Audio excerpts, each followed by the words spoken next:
kuti mapurisa akasenza kana kuti 20 years ago ese ngaabude tisaka vafana vadiki vabva kuchikoro vakadziswa chipurisa otanga kuti tonga isusu hatirambe kutongwa nekuti nyika inoda chi because ukaona chi vana vaka iwe havachagadzirika iyo shamari kuvona mapurisa ndakapa $20 nye krango shamari apa ndeka krango shamari pa tripa finias chapa dena pana tomula vauya vatuma munhu svikanzi toda krango vanaenda vananotenga manje pachibhanditi ndakanotenga nekagogo kunzwa vandauya nako svikanzi wakaona kupi ndokusupply chi krango ndati iyo shamari vandikutaurira krango endatenga musika ndaida kutoti nditese ndimwe but vanhu ivavo ndakasvika navo pambari papolice station vandifambisa kubva kunoku jeni kuenda ikoko usiku kuma2 am tasvika kwekwe vadondipinza masales ndikati imimika hamuna kana nda kuratidza kuti hamuna kupenga inini ndikuda kukutizai kunzwa here enge kana muchimhanya ka mwamhandibata svikanzi aiwa satoita sei ndikati handei kuti ndinopai mari shamhomzo wangu shamari wangosvika svikanzi saka vari kuda mari kusoti vada $20 chamarina vachinzi vada $5 vapiwa mari inandikuti mapurisa ataure mari ari kuda momzo wanga ine mari yakabatana waiti momzo tipewo $5 ndakatosvika kunzwa ndikati momzo ngatingwapei mari shoma yavari kuda momzo vati handina change varamwa futi plavita vanangasangana nimwe krango vayangokandwa pasitubu vatora 20 shamani kubhadhara krango wawe dhora inini vakunza vanzi mosha ichakafanana nempanje enge pala futi panyaya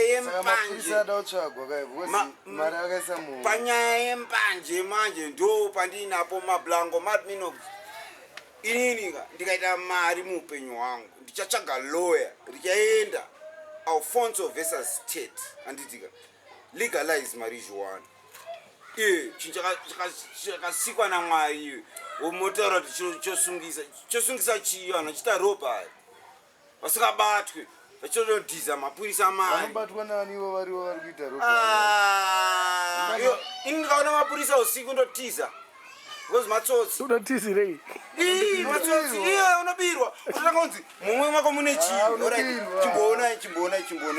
chimboonai mablango right unzi une chi uvodema because zito zaka discipline ka uvodema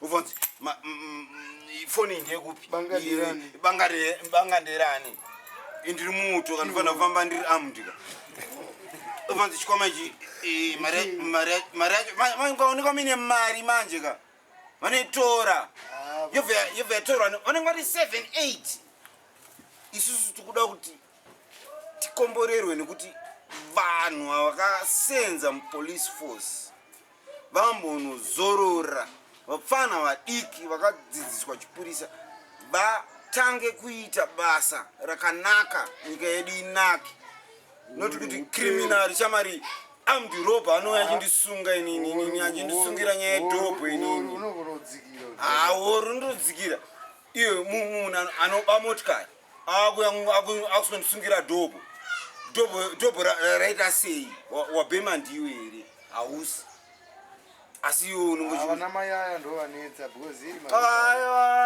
vanhu vaita kutoatya tikaona mapurisa marobhari ari kurohwana namayaya so hatiri kushora mapurisa asi tikushora unhu watiri kuona vana mayaya wedzera chai yakasungirwa pacific musuno chanditore mari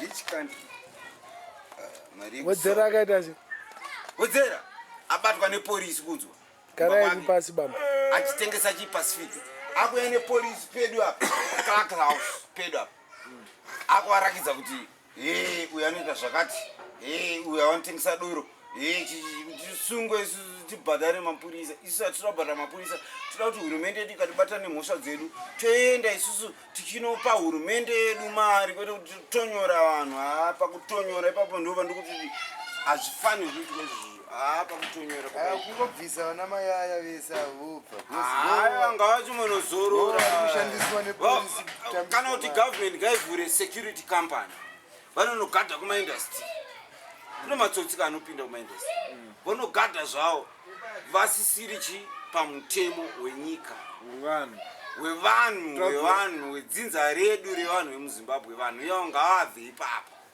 nokuti iyo shama iyo ungandisungire mablango iyo taura kuti iwo wakapenga iyo wamusungire ichi akurowa here akuita sei tazopushwa katinichitya kuti saundi yedu inopwanyika saka get away move away handiti waitwa move away wadonedza chipfuti chako handiti onzi namablango orit tora kachisini ona ina ndikwanisa kubata chisini rako handiti senze naro ndisenze nemanhamba handiti wakuti mablango arare futi iyo inini zvandikutoona inini ndida kutaura nasekuru vangu vanofamba nendege inini vanofamba nechikopokopo kuti vanhu zim 1 ya sekuru nichavaudza kuti ya Alfonso, former junior provincial governor of Mashonaland West Province, kwenyu mudhara ndini ndikutaura kuti mapurisa nganyatsorectifyiwa Zimbabwe dinake because isha inoita iri wosungira mablango apa ndikutotemba kuti ichi ndikapinda mbawachi apa nanonoka kuenda kudhanzi ndozanzi mablango asunga iyo fana bhawa racho nonakidza iroro Plaza haingeti nyika vanekufamba tichitotya polisi. Takutocha vanhu. Patinobhadhara mari. Instead of kuti utofambira paprizena. Iye, zvonakidza izvozvo. It's very bad.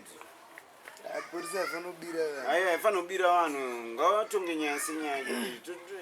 Handisi kumboti. Apa totongoti polisi because ndo vari kutuma vana vaya kuti vanetsi. Matsotsi vanovaziya kuti tsotsi ningi, tsotsi ningi, tsotsi ningi. Tsotsi and vanoenda chitora mari 1 isakatarisa takanyarara aibo ibasa renyu aitai zvamukuita but ndonomhangarira kuna sekuru ya kuna sekuru ndokunopedza nyaya yovhanyasita pitbull kasi unoziva zvinonetsa sokuti uti imhosva wazi 1 police station chete rungoita izvo Mama police station are very settled and very sensitive and they know the crime, they know the law. Police station ndo iri kuziva mutemo. Police station 1 ida kuziva mutemo. Apa pamwe ndo iri pasi pavasungwa. Ndo ine nhamba yavasungwa vashoma. Vanokupara mhosva chaidzo sha. Vakusiyiwa. Inini ndibhema dhobho chete ngobhema chamba kamwe kapolisi karanji kembare substation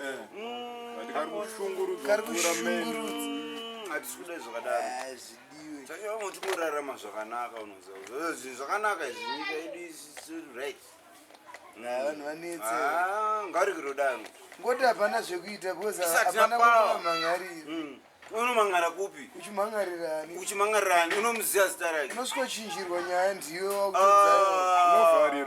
unovharirwa watotyisa angeni katoona ndotiza gaya vanhu vari kusunga munhu zvekungosvikofurema kuti aita zvakati wakambotitiza aita zvakati ndakakutiza ndaita sei wakambotitiza chete uya kuno ovhoiswa pakona varati vanhu vamirire kuseji kwavabiri Even I am sick and tired, and I'm fed up with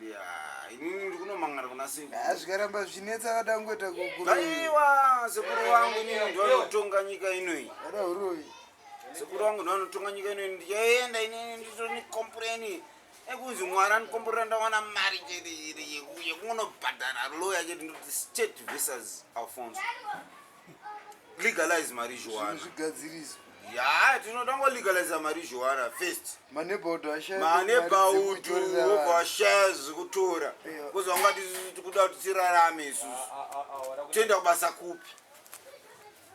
kupi isusu chingokwanisa ngotengesa dhobho chete 5 rand ngatimboidhurisa kuti vamwe munhu akava ne1 rand tomupa inonobhema iwo akutanga kutaura vatozara nemaraumu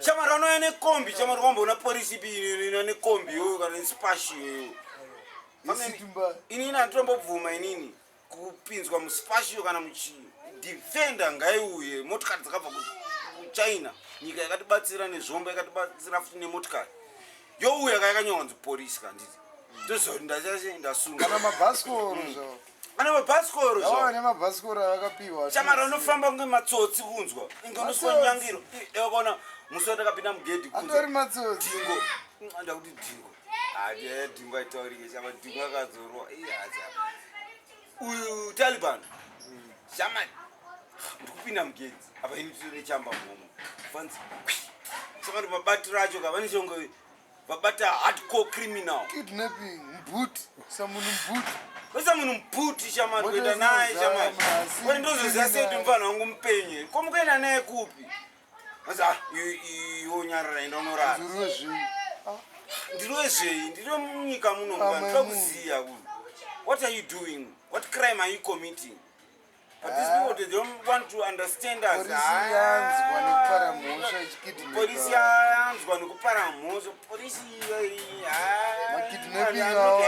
I'm unhappy haasi maaresteriwa kidnapping somebody kunzwa kuti akutse mari akutsa mari ovhaita sei akusi kunigeria kuno kuzimbabwe kudzimba dzemabwe bati vamwe tichavaisa mukati zve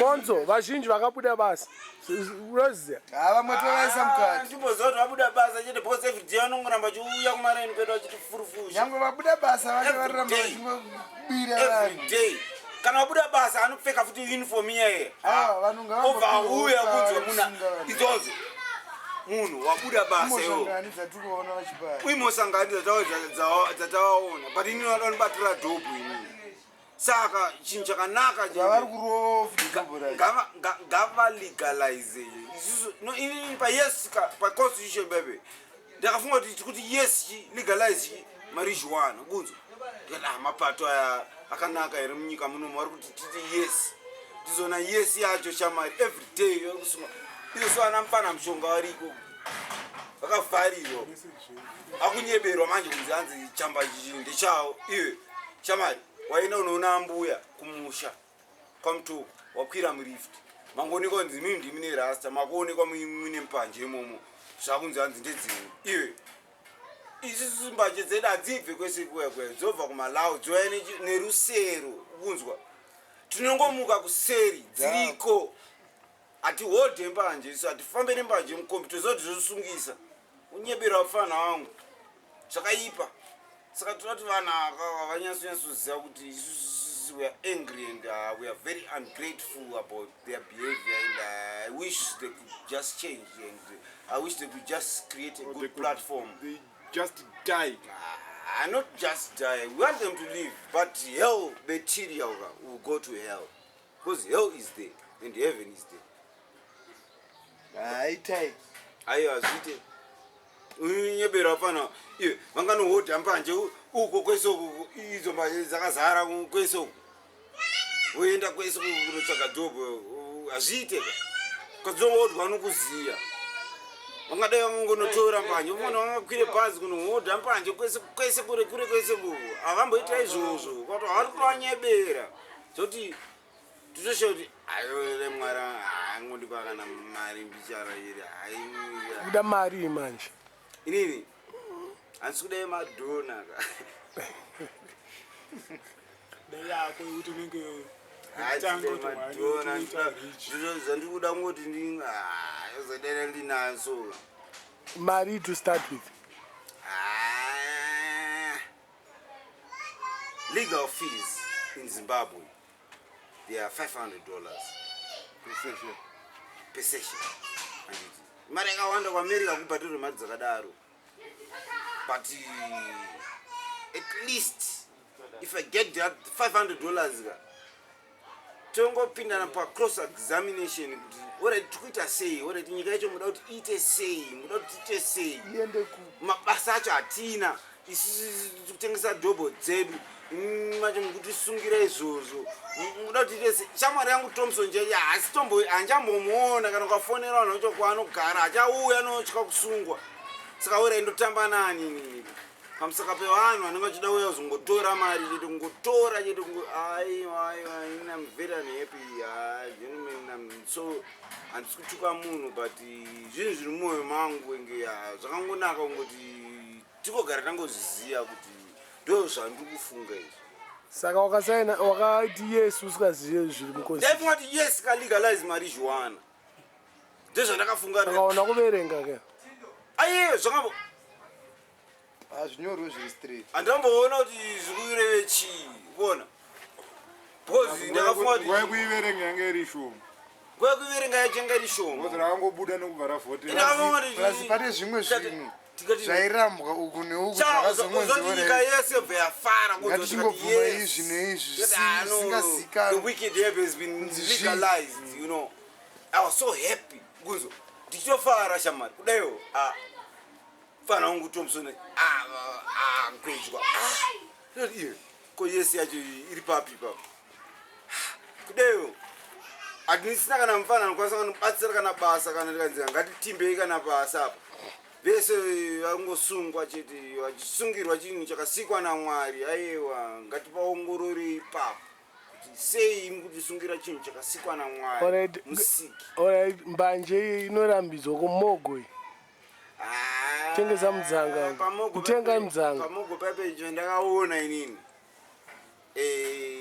vanhu vekupacific vakabirwa foji kana kuza Christmas ka boss anengaenda kumusha hotera chichichichi vabirwa mogo yavo ka because inosokorowa mwe house ka nemauto ka yobva yasiwa chikuseti kuno yakazara yese kuno kuseri kusisina chinhu vasvika kuseri vaona chi hakuna chi masini saka vada kuedza kurikavha chi mogo yavo vanotanga kuti isusu sungirwo mudzanga chaicho mudzanga kuti panje inosungisa Pacific kuti vada tiende kupi ini rakazvarwa kumo I'm a Zimbabwe I won't go anywhere but yakanzwa kumbari Pacific yakanzwa kumbari sei varingosungira kumbari sei varingosungira kumbari kose Madison yacho iri kungosungiswa Madison yacho iri kungosungiswa iwa aiwa nyaya yePacific vakajutwa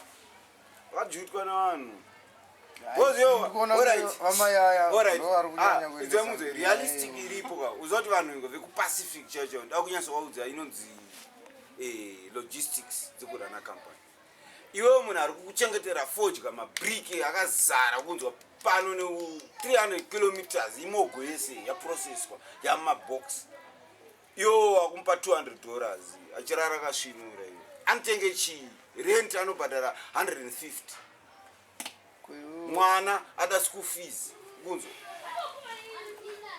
kunzwa here ngavape vanhu mari vasaregere kubirwa vasaregere kutisunga because Zimbabwe has got enough vegetation yekuti even ukabhema mogo hapana kana munhu anorwara saka hakusi kuEngland kwekuti kune problems tereki ana sekuru edu isusu kumusha chavanobhema chimonero notichinzwa chinhuwa obva usati sekuru nhingi variko but zvavakuita izvi ngavasiyane nesu kana vasingade handicharima fodya ndisitoirima changoramba kuvatengesera fodya yedu takangauziva chete kuti munhu iagent yeSavannah isusu out tigadzirire imwe mogo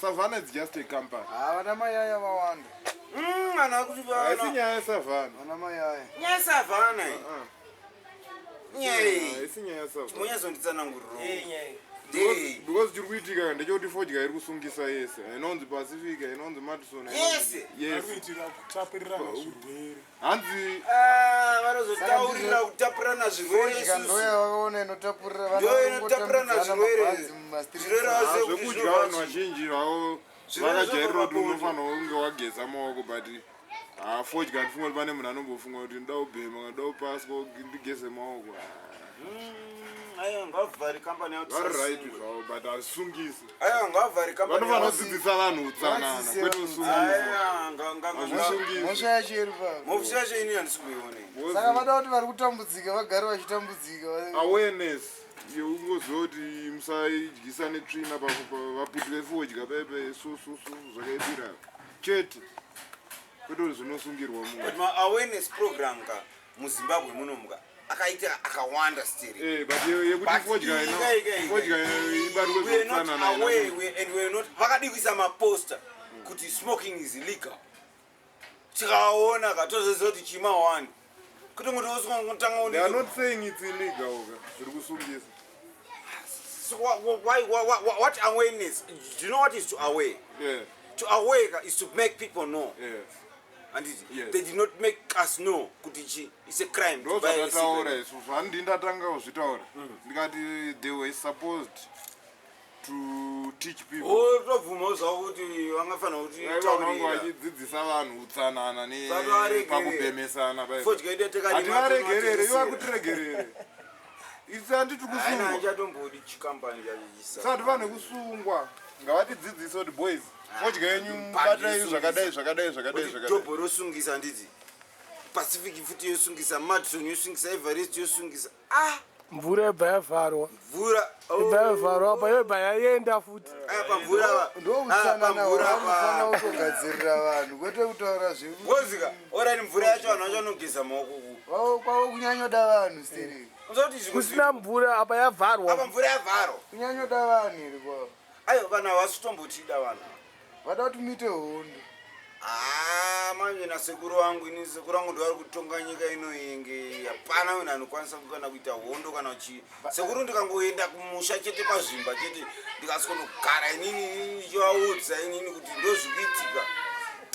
Vanogadziriswa vada kucreata kuti sekuru vatonge vatswera vapiti vada kunyongonya nyongonya kuti vanhu chekunopiwa minda varime uku chekunopiwa mamainzi kunzwa vaite zvimwe zvinhu iyo akunosunga munhu ari kuputa chimbonodzorera bhara revaridzi ngati bhara revaridzi idirwe aya Aiwa, akapu imbomira adzorere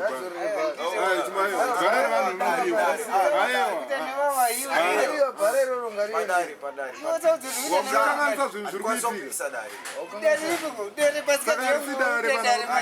unodzoka iri Handi waenda ringoripo. Wadzoka ringoripo. Hakuna riri kudiro. enda Anombosipa. Akatochengeterwa. chimboenda Sadiri. Bhara ngarende. Bhara ngarende. Ona vanhu vari kutambisa bhara revanhu korika chikorwa. Vana vari kutambisa hasi kuvaona. bhara iroro rakarona riri rapapa Wakuya nezvinhu zvemunhu asingawirirane nazvo.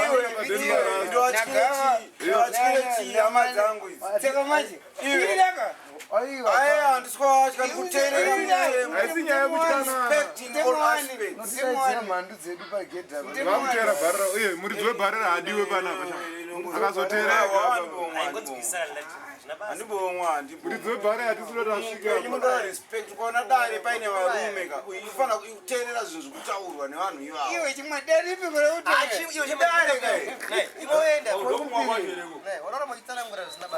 Hapo wakanganisa. Unofanira kuzaka kunogwerewo. Kanganisa chaizvo. Akujerera shamwari. Taida kuti riende nenyota zvakadaro.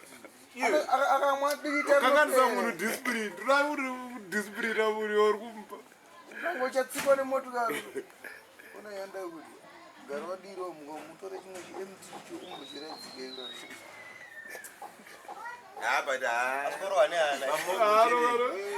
apa fodya yacho ndekunzi rimai fodya ndo ine mari apa wangobhema wasungwa.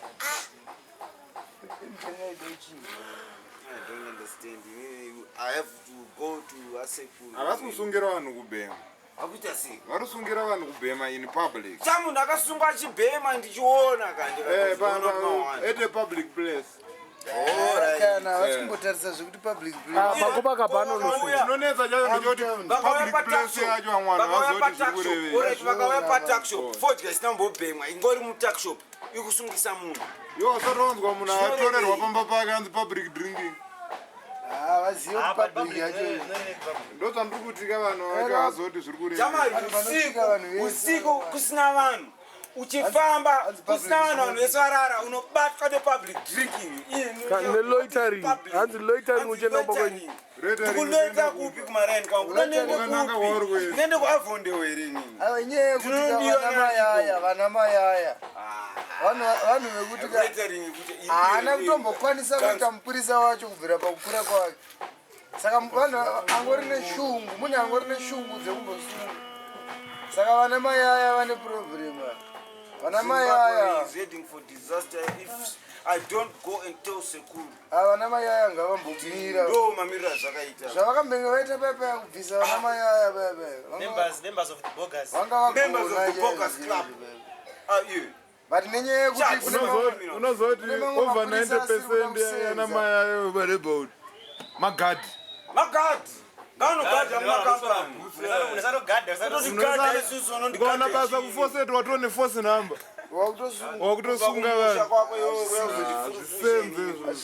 Shungurudze nini? munhu akatrema 2 weeks Iwe, zvonakidza izvozvo. Right. training Alright. 2 weeks yakutosunga aiwa mari uri kuona chinoitika Akutsukane nemari. kuchigadhi mari yakaita shoma handini sikanoti akarara achigadha okusenosona bhutsi masikati akusunga manhero dzokera kuchigadhi Anondibatirei ndamutadzirei. Masikati akusunga. Masikati akusunga. Wani munhu ndakangotarisa zangu ndisinga manje ndikuenda kwazvimba ndikunoaudza sekuru kuti pamusha kusetawo handisvike ndikwanise kusvika ikoko pamusha ndinopasvika kokugweva sekuru ai chimo changu inini pana vanhu vakuda kuti furufusha avanyanya handichaziva kuti alright was this the plan takutoita ngemaforena takuita ngemaforena nikugara kusouth africa inini ichigara kuno kuzimbabwe aiwa vanhu vatodisiplinwa ndinomhangara kuna sekuru ainomhangara ndiri pacountries ya ndo mhosva iyo mhosva vachaipindura inondambiroko kuita mvuro wekuita wenhamo nhamo yadhi yakashamesa uda kunditeerere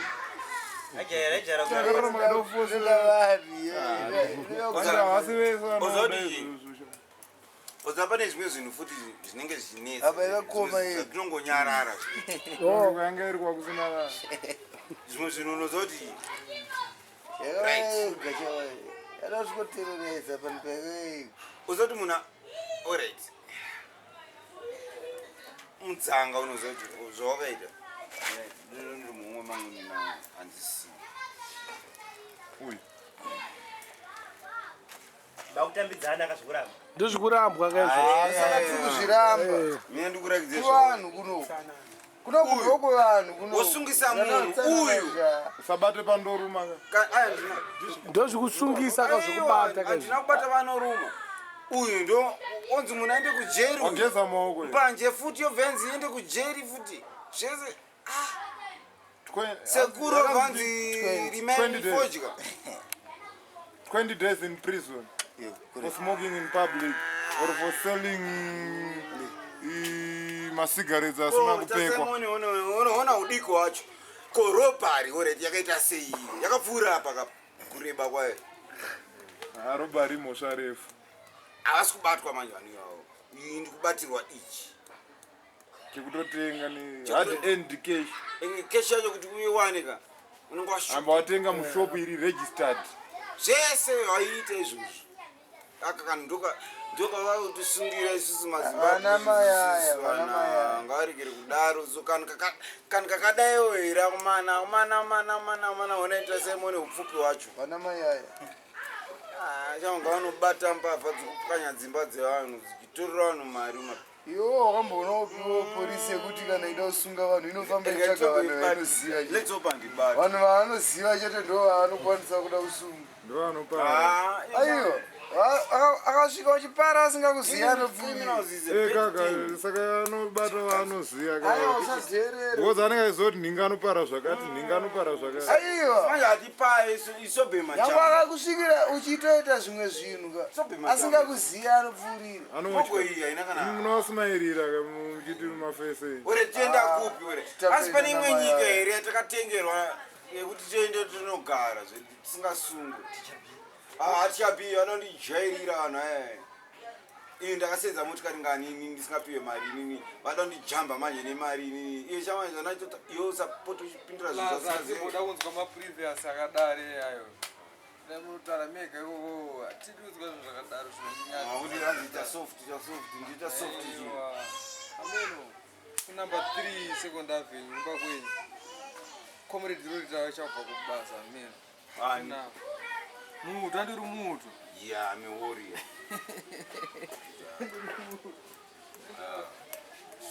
Fanyime mutu, Mangarona mama yozera rawo. Ndokotaura kuti mama musavape mari. Ini pabasa rangu randakaita ndisina kubhadharwa zvakuendera. Don't give anybody mari. Mukangopa vanhu mari mama matondogumburisa. Mama ndipa mari yebhazi ndandaenda kumusha ndinofudza zvangu munhu. Badhapo ngachituro mbare kaona kuenda musha futi.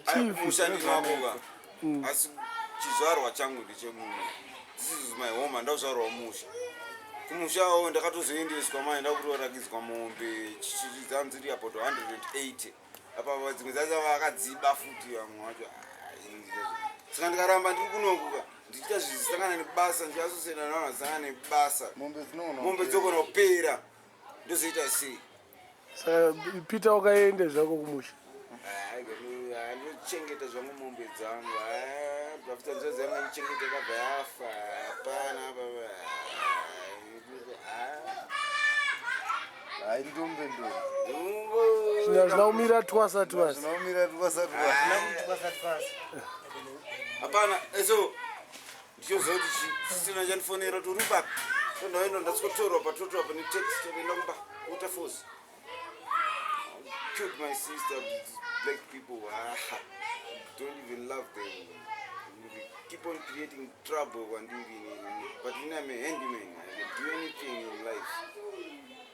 Kana ndege chaichaiyo ikanzi yadonha apa totomboitokonya chete pachiuto kuti tione kuti already saka ive tisingamboziva kuti Aichazodonha futi imwe. Chadonedza ichi. Vada kujamba pamari yenyu. ndijamba manje nini handisitomboseenza kana chino mari ndavaudza kuti ndikati ano ndosenda paramusha ndohandaita sei ndohandaenda kumusha Vakasakupa mari. vakasandipa mari ndikupara mhosva Kupi mai. Udapara mhosva kupi? kuna munhu anenge asina kundipa mari koza chapiwa mari namama wangu zveshuwa chatopiwa Saka uda kuvaroba. handivarobe amana koini fesi yangu senza kuona ndichito ndionewo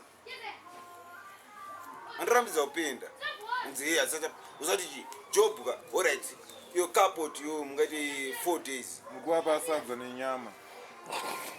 carport imoita 4 days mini Vari kumbodya sadza nenyama zvamuri kubika. Vachitoripo mukasaningirina. 4 days dzitozdzisho. saka vada kutononga isusu takapuza handinogara musha Saka magetsi ngaamboenda kavambozviona. aiwa magetsi haafaniri kuenda because pade vanhu mwana life supporting machines kuti vararamiswe nemagetsi magetsi emari kudiamond yangonobhadhara magetsi Vanhu vanoenda pama-life supporting machine vanozodzokera. vamwe vanodzoka shamwa Costa magetsi. Westa magetsi nemari zvese. Izvo ndozvisiri kudiwa izvi. Kanda. Ndononga. Asi dota. Kanda pasi. Manje pasi patori wesi kavari kuti vanhu vatapidzana. Pasi pari wese chi. china Nonga mongo yako cha. Mbambera dzigare mumako. Havana skipi pambaira dzine dziri mukati mefu. Havana skipi. Dodo zvaro. Bang. Cannabis. Safarise zvekurasa muromo zvekusvika ipapo. Safarise zvekusvika ipapo. hana chidodo anochiwana kuti Ndochiwana kupi chidodo. Mbanje dzatatenga nemari wakuti zvidodo. Waunditi zvidodo zvangu mbanje dzatatenga. vamwe vana vabva kuchikoro kanotengerwa breakfast nemari iyoyo Sadaro. Sadero. Wada kuti ngavaite mhosva chaiyo. Kwewo saka kuti alright mari yacho alright toti ndinayo. Saka you want me to go and buy more chidodo. Ando chauri kude. Iwe uri kunzwa kuda mbanje but uri kuvhunza chidodo. banje dzainyasove Saka uri kunyatso uri zvakanaka kuedza kuita sei? banje dzaiuya Takunotsvaga chidodo nekusero ichocho. kuseri taingofuma dziri Ando chauri kude. mbo Rai kunyepe. nyasouya kubva Ndo chaari kuda. Ndo chaari topinda achitsvaga hanzi zvidodo zvezvo. kamuzu panda panje dzichinyasopinda zvakanaka hadzipinde nepabhodha ingati kwire kana bhazi kunohodha dzinouya Dzomuka dziri nevaripasi padheni. dzomuka dziri padheni right ndamuka kuseni ndosikoitendera kuseni ndosikoona chamba chiripo chakasvika kunzwa asi vakubata vanhu wadya here mune chikafu mune hove hanzi mune hove mune hove wadya haina nditomboda kana chikafu chacho ndatodhiniwa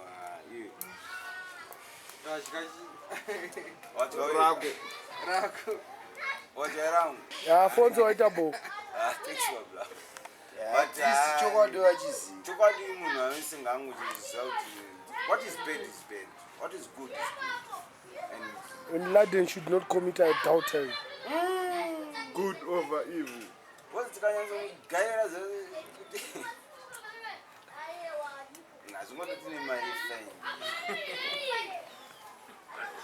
umamisa iyo nai committing adultery wamwa futi wahwedu obva wapedza wahwedu Wadakwa wadhakwa newahwedu unotsvaga mukadzi wemunhu. ndikuramba ndakangotarisa zvinhu zvakaipa kudaro